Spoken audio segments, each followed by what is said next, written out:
नवरात्रीला सुरुवात झाली आहे. आज पहिली माळ आहे. ही सेवा तुम्हाला आजच करता येईल. यामध्ये 3 वस्तू घ्यायच्या आहे.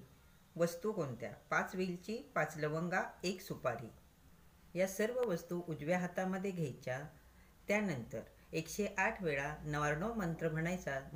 त्यानंतर 1 वेळा व्यंकटेश स्तोत्र, 1 वेळा श्रीसूक्त म्हणायचं आहे. घेतलेल्या सर्व वस्तू डिशमध्ये ठेवा. त्यानंतर लाल रंगाचं एक वस्त्र घ्या आणि ह्या सर्व वस्तू त्या वस्त्रामध्ये बांधायच्या आणि एक पोटली तयार करायची. तुम्ही जिथे घटस्थापना केली आहे तिथे एका बाजूला ही पोटली ठेवायची. जर घटस्थापना केली नसेल तर देवघरामध्ये ठेवलं तरीही चालेल. रोज या पोटलीला धूप दीप दाखवायचं आणि नमस्कार करायचा.